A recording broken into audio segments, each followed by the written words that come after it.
옆에 계신 성도님에게 하나님의 은혜와 사랑이 함께하길 축복합니다. 결혼한 지 한 30년 되신 어떤 아줌마가 남편을 이렇게 비유했습니다.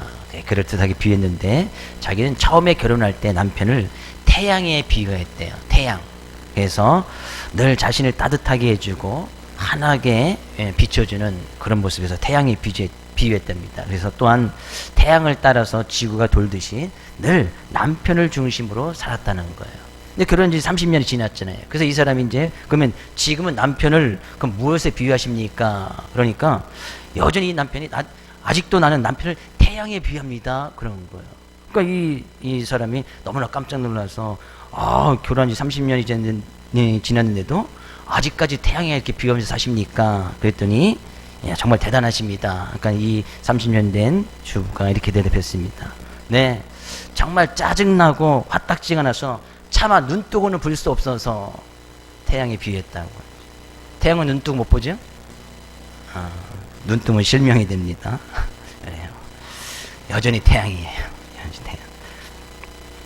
요즘 신문지상에서 많은 이제 사회적인 부조리라든지 사건 사고들이 유난히 또 많이 보도가 되어지고 또 우리나라가 그렇게 어려운 상황 가운데 있는 것을 보게 되어지는데요. 그런 가운데에서 우리가 이 세상을 계속 부조리가 많다, 악하다. 물론 그것이 맞는 이야기도 있겠지요. 그러나 그 이변에는 여전히 또 악한 모습보다는 선한 모습들이 또 이렇게 부조리보다는 또 정직하게 살려고 하는 사람들이 또 여전히 있기 때문에 하나님께서 우리나라 가운데 여전히 그런 은혜를 부어주고 계시지 않나 생각을 해봅니다. 사회가 병들고 문제가 있다고 해서 우리가 그 사회에서 떠나서는 살 수가 없습니다. 여전히 하나님께서는 우리가 하나님 믿음으로 말미암아 하나님의 나라 천국을 허락해 주시고 구원을 허락해 주셨지만 예수 믿었다고 해서 바로 천국으로 데려가지 않습니다. 궁극적인 구원인 천국으로 예수 믿습니다 그러면 그 자리에서 바로 천국으로 점핑해서 바로 데려가지 않는단 말이죠. 여전히 예수님을 믿고 천국의 삶을 살아가라고 우리에게 말씀하셨어도 여전히 이 세상 속에서 이 세상에 여전히 제약이 있고 또 사회적으로 병들고 문제가 있는 이 세상 속에서 여전히 살아가도 우리를 그렇게 내버려 두세요. 그러면 우리가 정말 이렇게 병들고 힘들고 문제가 있는 이 사회 속에서 하나님을 믿는 우리들이 그리스도인들이 과연 어떤 모습으로 살아가야 되느냐. 수많은 문제를 가지고 있던 우리가 고린도교를 좀 살펴보다가 지금 그거와 연계된 사랑의 말씀을 가지고 우리가 좀 더 살펴보기를 원하는데요. 많은 교회에 문제가 있었습니다. 그럼 교회 자체 고린도교에 그렇게 문제가 있었다는 것은 그 주변에 그 나라 그 사회는 더 말할 것도 없었다는 거예요. 육체적인 문제, 우상숭배의 문제, 제사의 문제, 이렇게 해서 타락하는 문제, 이것은 교회가 그랬다면 사회는 다 그럴 수밖에 없었다는 거예요. 과연 그런 가운데에서 교회가 교회다운 모습으로 분명히 서기 위해서는 하나님 믿는 우리 성도들이 예수님을 따라가는 그리스도인들이 성도다운 모습으로 그리스도인다운 모습으로 그래도 제대로 살기 위해서는 과연 무엇이 필요한가? 고린도전서는 정말 고린도전서 마치면서 바오사들은 그러기 위해서는 사랑의 은사가 필요하다. 가장 좋은 길은 바로 사랑의 은사다. 사랑의 은사를 받아서 사랑해야 된다라고 고린도전서를 마치고 있는 거예요. 그런 과연 그 사랑은 무엇인가? 과연 그 사랑은 무엇인가? 오늘 로마서 13장 8절에서 14절 말씀 우리가 읽었습니다만 그 사랑은 무엇이라고 이야기하는가? 10절 말씀에 사랑은 율법의 완성이다 라고 이야기를 해요. 8절 말씀에서는 사랑하는 자는 율법을 다 이루었다 라고 이야기를 해요. 사랑하면 율법은 곧 하나님의 말씀, 계명, 규례, 지도 여러 가지로 이렇게 율법을 표현하고 있는데 하나님께서 말씀을 주시고 계명을 주신 그 모든 것을 다 이루는 것이 사랑이래. 그 율법 자체가 이야기하는 것이 또 율법의 완성, 율법의 마지막 그것이 바로 사랑이라는 거예요. 네, 하나님께서 율법, 하나님께 계명 성경 가운데 구약시라든지 예수님께서 말씀하시는 것에서도 계명이라는 것은 어떤 명령이잖아요. 그랬다 또 법이라고 하고 법은 우리가 지켜야 될 것이 있고 지키지 말아야 될 것이 있습니다. 명령은 하라는 것이 있고 하지 말라는 것이 있어요. 성경 가운데 우리가 그런 구약의 말씀이라든지 예수님께서 하신 말씀을 우리가 딱 접하고 읽을 때에, 그죠? 그 말씀을 들을 때에, 이런 말씀, 나는 뭐 잘 지키고 있다, 그죠? 이런 말씀을 읽을 때에 전혀 부담감 없이 그 하나님의 율법의 말씀을, 계명의 말씀을 나는 정말 잘 지키고 있다, 그죠? 라고 그 말씀을 읽으면서 들으면서 그렇게 담대하게 이야기할 사람은 아무도 없을 것 같아요. 그죠? 하나님의 말씀을 볼 때에, 계명을 들을 때, 율법을 들을 때 여전히 그 말씀은, 우리가 그 말씀을 어떻게 보면 지켜나가는 것이 어떻게 보면 힘든 부분이 없지 않아 있어요. 오늘 본 말씀에서 이야기하네요. 9절 말씀 가서 볼까요? 간음하지 말라, 살인하지 말라, 도둑질하지 말라, 탐내지 말라 한 것과 그 외에 다른 계명이 있을지라도 내 이웃을 내 자신과 같이 사랑하신 그 말씀에 다 들어있느니라. 지금 예를 들어서 이야기한 거거든요. 간음하지 말라, 살인하지 말라, 도둑질 말라, 탐내지 말라. 이것은 10계명 가운데 뒤에 있는 말씀이잖아요. 6, 7, 8, 9 10번째 있는 계명을 이야기하는데, 그 뒷부분에 있는 모든 계명들은 내 이웃을 사랑하라는 그 계명 속에 다 들어있다는 거예요. 잘 생각해 보면 간음하지 말라, 살인하지 말라, 어느 것이 더 어려울까요? 간음하는 것이 어려울까요? 간음하지 않는 것이 어려울까요? 살인하는 것이 어렵겠습니까? 살인하지 않는 것이 어렵겠습니까? 어느 것이 더 어려울까요? 살인하는 것이 더 어렵겠죠. 살인 안 하는 것보다. 마찬가지로 간음하는 것이 어렵겠습니까? 간음하지 않는 것이 어렵겠습니까? 안 해봐서 잘 모르시죠? 그렇죠? 간음은 우리랑 뭐니까? 그렇죠? 간음을 만약에 하려면 계획을 짜야 되잖아요. 음모를 꾸며야 되고, 꼬셔야 되고, 속여야 되고, 그래 간음할 수 있는 거 아니에요? 살인도 마찬가지죠. 살인하려면 좀 어떤 음모를 짜야 되고, 계획을 철저히 세워서 완전 범죄를 이뤄야 살인죄를 자기가 뒤집어 쓰지 않을 거 아니에요. 어떻게 보면 살인하는 것이 더 힘든 거예요. 근데 성경은 살인하지 말래, 간음하지 말라는 거예요. 도둑질하지 말라는 거예요. 근데 이런 율법의 말씀 앞에 우리도 정말 이 간음죄를 저질러서, 살인죄를 저질러서, 도둑질한 죄를 저질러서 지금 어떤 사회적인 법 앞에서 심판받아서 감옥에 가 있는 그런 사람들이나, 지금 우리가 이런 하나님께서 주신 이 말씀 앞에 그들과 우리는 차이점이 별로 없어요. 그들은 감옥에 가 있을 뿐이고 우리는 그 죄가 들키지 않은 것 뿐이고, 예수님께서 말씀하시죠. 간음하지 말라는 말씀을 들었지만 이 여자를 보고 남자를 보고 음욕을 품는 자는 이미 간음했다라고 이야기하는 거예요. 실제적으로 간음해야 간음한 것이 아니고 내가 음욕을 품으면 이미 간음한 사람이에요. 살인하지 말라는 얘기를 들었지만 실제적으로 살인했다면 그것이 발각이 돼서 들켜지면 감옥에 가겠지요. 근데 예수님께서는 살인하지 말라라는 이야기, 계명을 들었지만 형제를 미워하는 자는 곧 살인한 자다라고 이야기를 했어요. 형제를 미워한 것은 사회적인 법 앞에 재판을 받지는 않지요. 미워해서 어떤 행동이 나와서 때렸거나, 미워해서 그 사람을 살인했거나, 미워해서 그 사람 것을 빼앗았다면 그거에 대한 어떤 행동이 있어져야, 액션이 취해져야 그에 대한 재판을 받지만, 내가 미워하는 마음을 품고 있다고 해서 사회적인 법에 적용이 돼서 그래서 심판을 받지는 않는단 말이에요. 근데 예수님께서는 형제를 미워한 자는 이미 살인한 자라고 이야기하고 있는 거예요.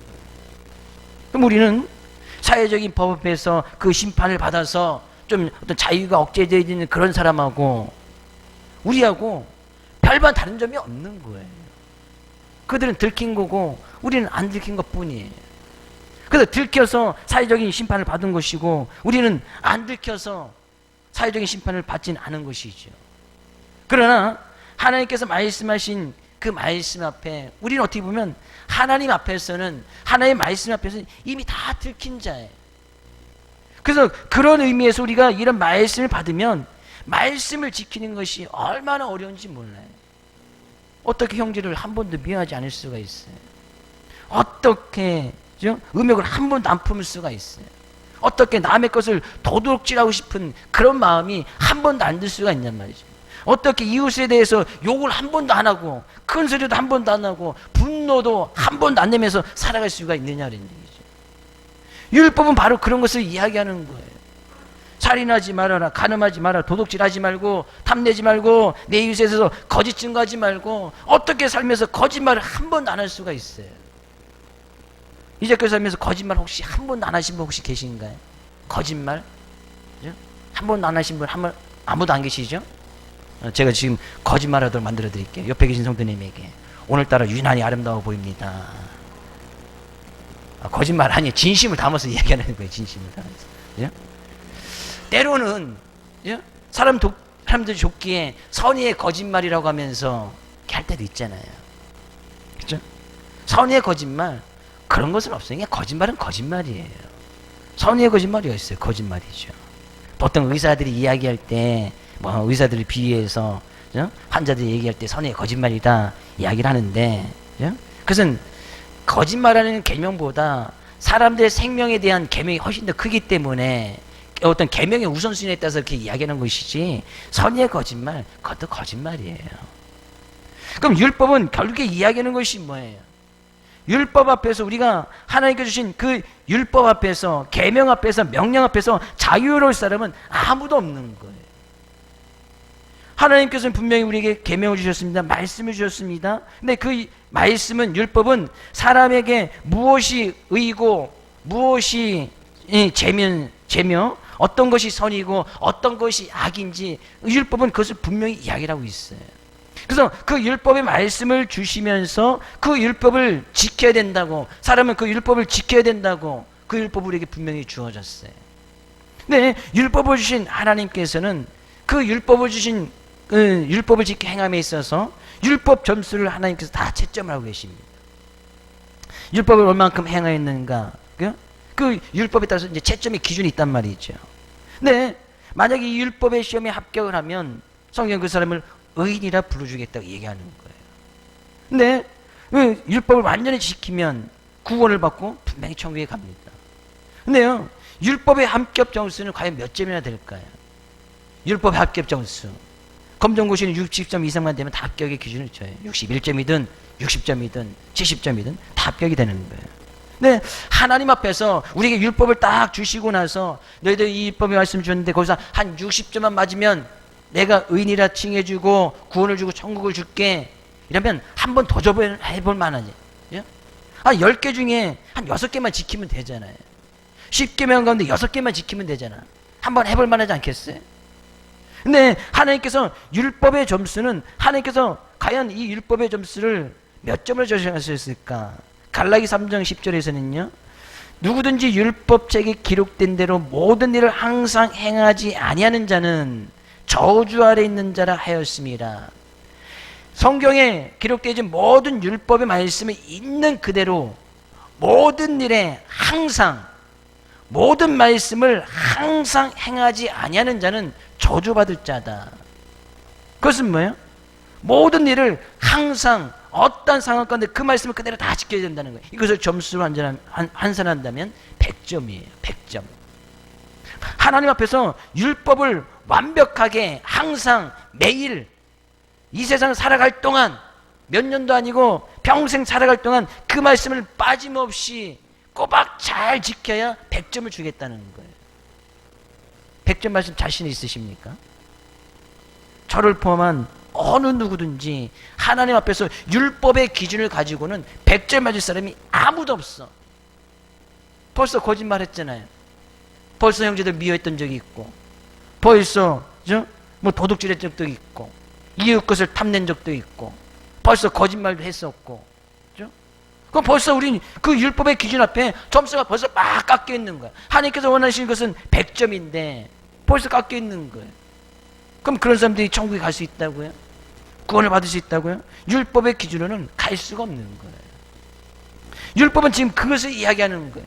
결국에 이 율법을 행하지 아니하면 저주 아래 있을 수밖에 없다. 저주를 받게 되어진다. 멸망을 받는다. 천국에 갈 생각은 생각도 하지 말아라. 그런 이야기거든요. 근데 이 율법을 주어졌음에도 불구하고 율법이 하는 이야기는 바로 그런 거예요. 그럼 하나님께서 이 율법을 주셨느냐? 율법을 통해서는 안 된다는 거예요. 율법의 기준으로 너희들이 100점을 맞을 사람이 아무도 없다는 거예요. 그것을 완벽하게 100% 지킬 사람이 아무도 없다. 그래서 성경은 의인은 없나니 하나도 없으며, 저는 확신하게 이야기할 수 있습니다. 율법의 말씀, 하나님께서 주신 말씀을 많이도 가지 말자고요. 십계명에 있는 말씀을 평생 동안 한 번도 빠짐없이 어떤 상황 가운데서 이 10가지 말씀만 잘 지킬 수 있다면 천국 갈 수 있습니다. 구원 받을 수 있어요. 궁극적인 구원을 받을 수 있어요. 근데 그 율법의 말씀, 십계명에 있는 말씀을 이제까지 예수님 믿으면서 한 번도 어긴 적이 없이 이제까지 잘 지키셨나요? 하나님이 주신 율법의 기준 100점에 벌써 그래서 마이너스가 되고 있는 거예요. 그렇죠? 벌써 수십 점 깎이지 않겠어요? 율법이 이야기하는 것은 바로 그거예요. 율법으로는 안 된다.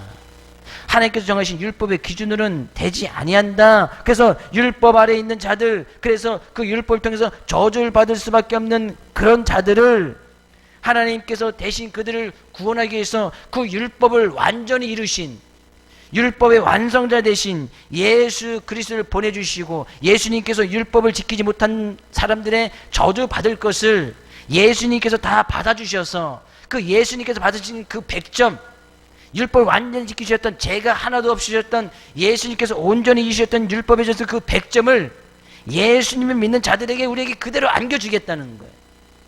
그래서 예수님 믿는 우리들은 100점짜리 인생이 되는 거예요. 예수님의 그 의가 우리에게 그대로 전가되어진단 말이죠. 이것을 갖다 칭의라고 이야기하는 거예요. 우리가 율법을 완전히 잘 지켜서 의인이 아니고 예수님께서 다 이루신 그 의, 100점짜리의 율법의 기준에 완성이 되셨던 그 예수님의 의가 우리에게 정해주는, 그죠? 그래서 우리를 칭의, 예수님을 믿음으로 알면 그 의가 덧입혀졌다. 그래서 우리는 우리의 실제적인 삶의 모습은 100점이 아니지만 예수님의 그 의로 말미암아 100점짜리 인생이 되어졌다는 거예요. 율법의 기준에서도 100점을 주시겠다는 거예요.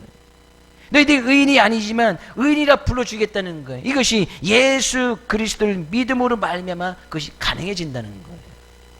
네, 그 율법의 완성이 뭐라고요? 그 율법의 완성이 사랑이라는 거예요. 그 예수님께서 우리에게 그런 의를 우리에게 전가해주고, 예수님께서 받은 율법 100점의 점수를 우리에게 전가시켜 주시기 위해서 보여주셨던 그 사랑, 그 사랑이 바로 율법의 완성이 되었다는 거예요. 결국 율법의 완성, 예수 그리스도께서 보여주신 그 사랑의 말씀이에요. 예수님께서 친히 십자가를 지면서 저주를 받아주시고, 우리를 대신해서 저주를 받아주시고, 우리가 죄의 대속물로 우리가 죄값을 치러야 되지만 예수님께서 친히 죄값을 받아주셔서 예수님께서 받으신 그 의를 우리에게 보여주셨던 그 십자가의 사랑, 그것이 바로 율법의 완성이에요. 그러면 그런 의, 예수님께서 보여주신 그 의를 받은 우리, 예수님께서 율법을 다 완전히 이루어주심으로 저주받을 것까지 다 받아주셔서 우리에게 100점을 주셨다면 우린 더 이상 율법을 안 지켜도 되나요?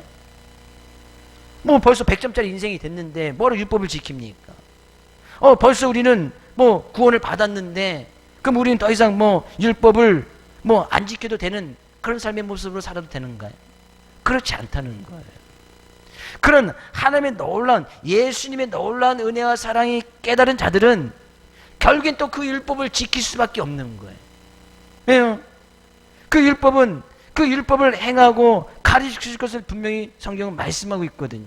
마태복음에 가서 보면 예수님께서 말씀하십니다. 내가 율법이나 선지자를 폐하러 온 줄로 생각하지 말라. 폐하러 온 것이 아니요 완전하게 하려 함이라.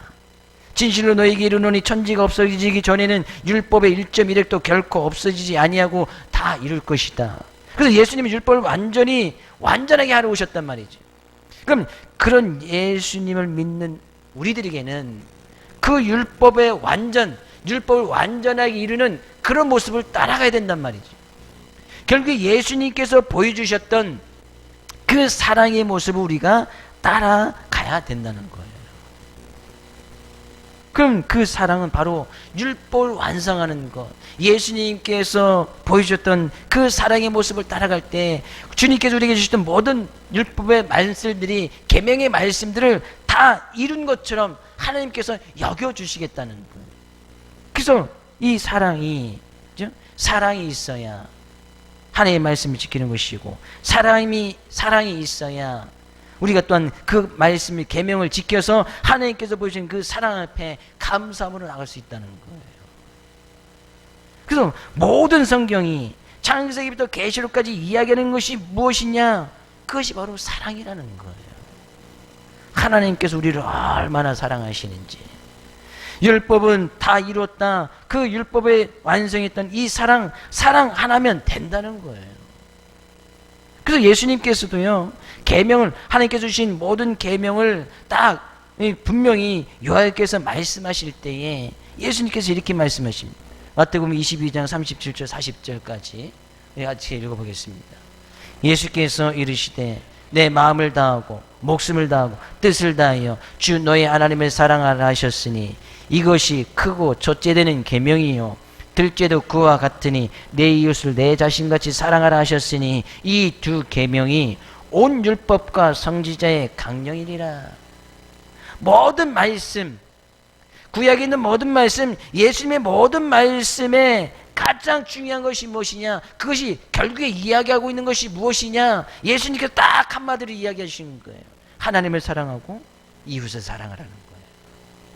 그 계명 앞에, 그 말씀 앞에 모든 말씀이 다 이루어졌다는 거예요. 간음하지 말라, 살인하지 말라, 도둑지 말라, 탈내지 말라, 내 이웃에 대해서 거짓 증거를 하지 말라는 이 계명의 말씀들은 내 이웃을 사랑하라는 그 계명을 좀 세부적으로 나눠놓은 것이다는 얘기예요. 그러니까 내 이웃을 사랑하면 그 사람을 간음할 수 없겠지요.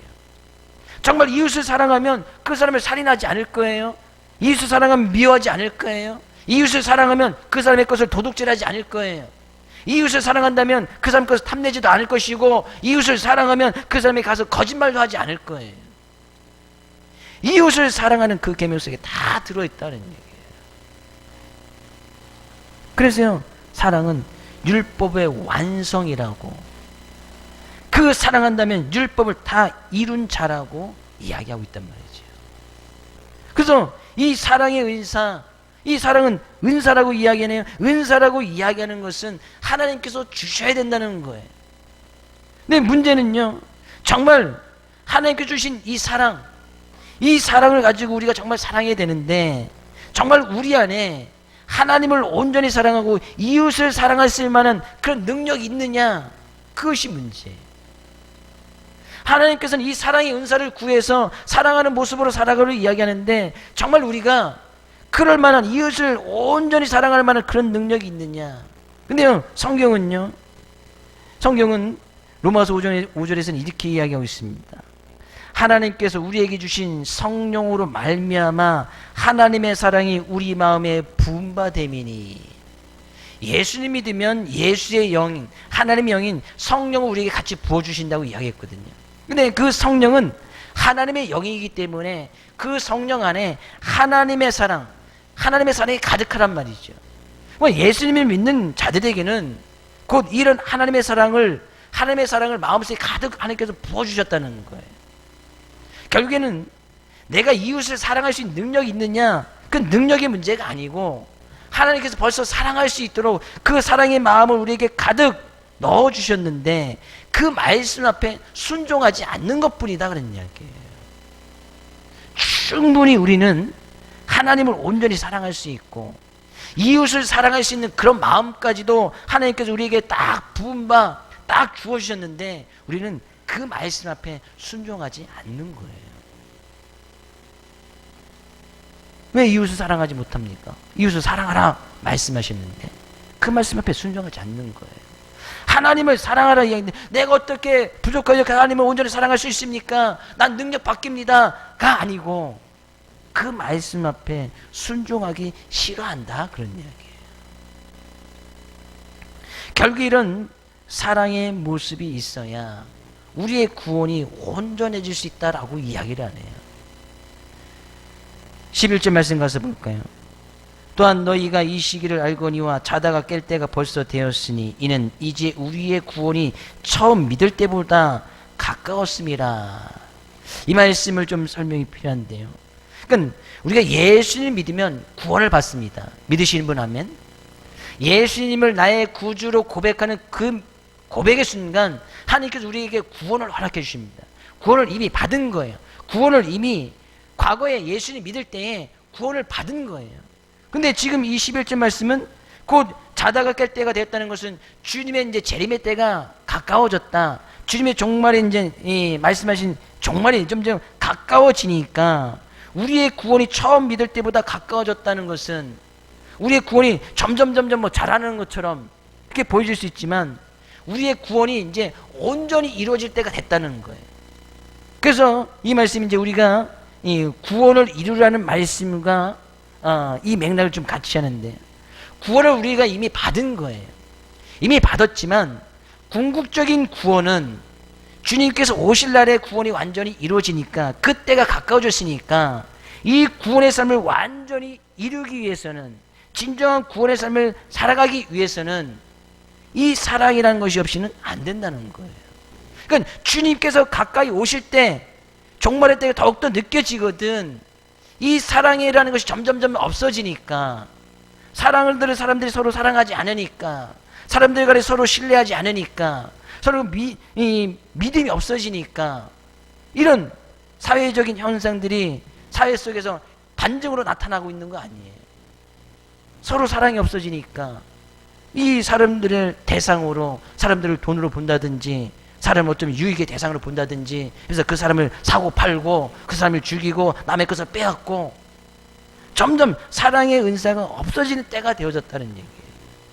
그럴수록 우리가 믿는 우리들은 그럴수록 주의 말씀, 율법이 말씀이 뭐라고 이야기하는지 처음부터 끝까지 이야기하는 것이 무엇인지 그 사랑의 말씀 앞에 순종하여서 그럴수록 곧 끝까지 우리가 주님 앞에서는 그때까지 이 사랑의 은사를 실천하면서 살아가라는 그런 이야기예요. 결국엔 때가 우리는 이 때를 늘 생각하고 있지 않습니까? 종말론적인 신앙 우리는 분명히 갖고 있잖아요. 어느 순간 분명히 주님께서 분명히 오실 때가 있어요.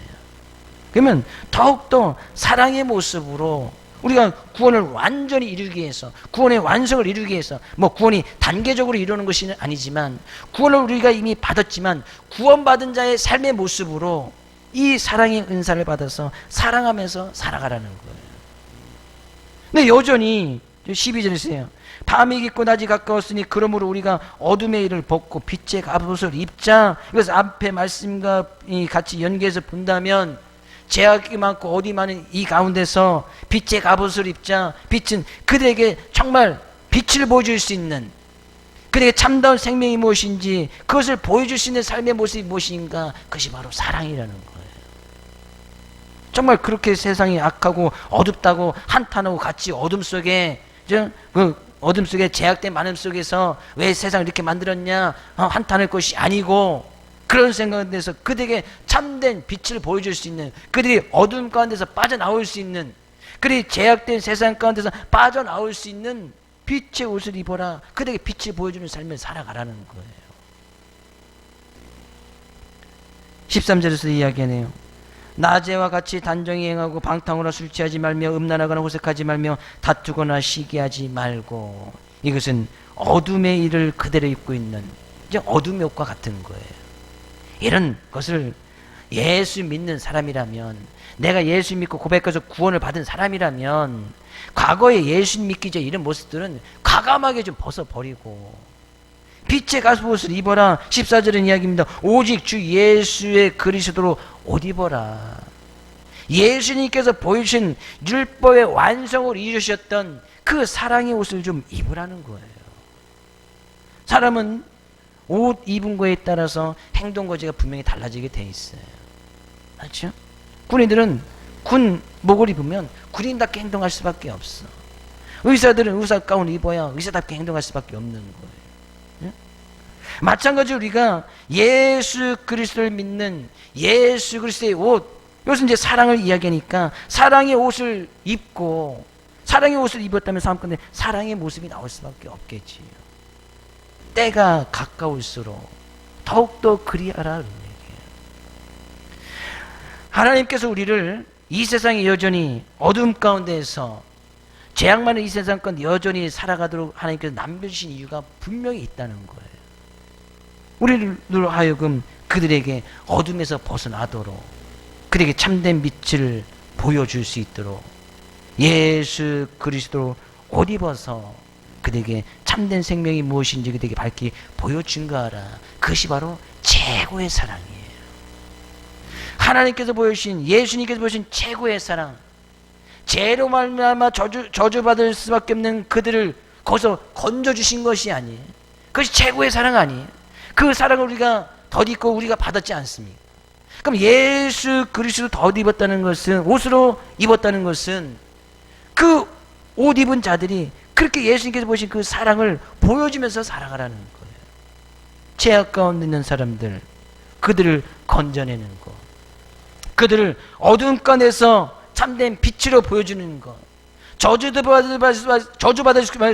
수밖에 없는 그런 인생을 참된 영원한 생명을 누릴 수 있는 곳으로 옮겨내는 것, 이것이 최고의 사랑이다. 그래서 성경이 계속해서 처음부터 이야기하는 것이 바로 그 사랑에 대해서 이야기하는 거예요. 하나님께서 우리를 얼마나 사랑하신지, 우리를 건져내기 위해서, 우리를 살리기 위해서, 우리에게 참다운 영생, 참다운 생명을 우리에게 허락해 주시기 위해서, 그 사랑 이야기가 바로 성경이에요. 14절 말씀 다시 한번 읽어볼까요? 오직 주 예수 그리스도로 옷 입고 정욕을 위하여 육신의 일을 도모하지 말라. 우리 가운데서는, 우리는 뭐 평소에 옷을 입을 때 옷이 여러 가지 있으니까, 뭐 운동할 때는 운동복 입고, 어디 뭐 이제 예의를 갖출 자리에는 또 예의복을 입고, 그죠? 옷은 뭐 번갈아 가면서 입어요. 그러나 우리 영적인 부분에 있어서는 항상 예수 그리스도의 옷만 입고 있어야 된다는 거예요. 과거를 생각해서 뭐 정욕을 위해서, 육신을 위해서 정욕의 옷도 입었다가, 어느 때는 뭐 예배 드릴 때는 뭐 예수 그리스도 옷 입고 왔다가, 또 예배 드리고 나가면 또 옷을 갈아입어서 세상 옷을 입었다가, 그죠? 그렇게 할 수가 없다는 거예요. 그러면 진정한 사랑의 모습을 실천하는 삶을 살아갈 수가 없단 말이죠. 옷을 벗을 때는 과감하게 벗어버려야 돼.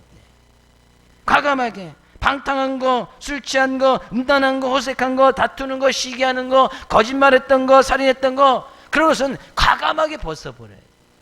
입었다 벗었다 입어봤다 할 이유가 없단 말이지. 그래서 하나님의 온전한 사랑을 깨닫지 못한 거예요. 내가 아직 그 사랑을 실천하라는 그 말씀 앞에 순종하지 못하고 있는 거예요. 주의 이름으로 축복을 드립니다. 우리의 삶 가운데 오직 예수 그리스도의 옷만 입을 수 있기를 주의 이름으로 축복을 드립니다. 벗어버릴 것은 과감하게 벗어버려야 돼요. 어둠의 옷, 빛의 옷, 그것은 같이 입을 수가 없어요. 어찌 그리스도와 벨리알이 세상이 같이 겸할 수가 있느냐? 같이 겸할 수가 없는 거예요. 그리스도의 옷 입었다가 어두워지면 그 옷 벗어 세상 옷을 입고 싶지요. 그런 욕망들이 있다면 빨리 그 욕망을 벗어버리라는 거예요. 여기서 육체적인 정욕을 위해서 육신의 일을 도모하지 말라는 것은 그런 일들은, 그런 옷은 아예 입을 생각도 하지 말라는 거예요. 과감하게 벗어버리라는 거예요. 여기서 이제 정욕이라고 하는 것은 물론 육체적인 어떤 성적인 정욕만을 이야기하는 것은 아닙니다. 내가 하나님의 말씀 앞에 이 육체적인 정욕을 존 스토트라는 목사님이 이렇게 한마디로 이야기했습니다. 나의 삶 가운데서 내 멋대로 하고 싶은 충동, 내 멋대로 하고 싶은 모든 충동들을 정욕이라고 이렇게 표현하고 있어요. 그러니까 육체적인 정욕, 성적인 정욕만 아니라 그냥 내 멋대로 하고 싶어. 내가 뭐 거짓말하고 싶으면 거짓말하고, 살인하고 싶으면 살인하고, 미워하고 싶으면 미워하고, 그런 모든 충동들을 정욕이라고 이야기하고 있어요. 하나님 앞에 보여진 참다운 어떤 교만의 모습이죠. 그런 것은요, 과감하게 벗어버려야 돼요. 그죠? 과감하게 벗어버리라는 거예요. 그런 욕이 올 때는 그 자리에 같이 머물러 있어도 안 됩니다. 그런 욕이 있을 때는 당당하게 뿌리쳐서 도망가야 된단 말이죠. 오늘 우리는 이 말씀이 이제에서 율법이 하나님의 말씀이 처음부터 끝까지 다 사랑이니까, 그죠? 처음부터 끝까지 다 사랑하니까 그런 사랑의 은사를 구하여서 그 사랑이라는 그 말씀 앞에 순종하면서 나가야 된다는 사실이에요. 이번 한 주간도 그런 사랑의 모습으로 율법의 완성을 이루는, 하나님의 말씀을 온전히 이루는 귀한 삶을 살아갈 수 있기를 주의 이름으로 축복을 드립니다. 하나님을 사랑하고 이웃을 사랑하로 말미암아 그 사랑을 실천하는 그런 귀한 삶의 모습 속에서 여전히 어둠 가운데 죄악 가운데 있는 그들을 빛으로 참된 생명으로 인도하고 나가는 귀한 삶의 모습으로 하나님의 은혜를 나누고 베풀어주는 귀한 여러분 될 수 있기를 주의 이름으로 축복을 드립니다.